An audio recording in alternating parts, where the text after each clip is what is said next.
SRM Tamil பேராயத்தின் பிரம்மாண்ட பேச்சு போட்டி முதல் பரிசு 5 லட்சம். சொல் தமிழா சொல் 2025 பிரம்மாண்ட பேச்சு போட்டி சேலம் மண்டலம். போட்டி நடைபெறும் நாள் 23/3/2025. இடம் AVS கலை மற்றும் அறிவியல் கல்லூரி சேலம். போட்டியில் பங்கேற்க QR கோடை ஸ்கேன் செய்து விண்ணப்பத்தை அனுப்புங்க. சட்டையை மாற்ற தெரிந்த முதலமைச்சருக்கு சட்டத்தை மாற்ற தெரியவில்லை என்று தமிழிசை சவுந்தரராஜன் அடுக்குமொழியில் விமர்சித்துள்ளார். ராணிப்பேட்டை மாவட்டம் ரத்னகிரி பாலமுருகன் திருக்கோவிலில் சுவாமி தரிசனம் செய்த பாஜக மூத்த தலைவர் தமிழிசை சவுந்தரராஜன் செய்தியாளர்களுக்கு பேட்டியளித்தார்.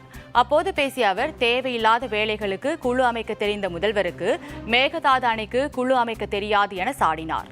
மேலும் கொலை சம்பவங்களில் நடவடிக்கை எடுக்காத தமிழக அரசுக்கு அவர் கண்டனம் தெரிவித்தார். மிக அபாயகரமான சூழ்நிலையில் தமிழகம் இருக்கிறது. ஆனா இது எல்லாத்தையும் விட்டுட்டு டெய்லி ஒரு வீடியோ, எப்போ நம்ம என்ன திட்டம் வருகிறது என்று எல்லா மாநிலங்களும் எதிர்பார்த்திருப்பார்கள். முதலமைச்சர் இந்த என்ன திட்டத்தை வெளியிட போகிறார் என்று எல்லா மாநிலமும் எதிர்பார்த்து கொண்டிருக்கின்ற சூழ்நிலையில தமிழ்நாட்டுல மட்டும் இன்னைக்கு என்ன வீடியோ வரப்போகுது?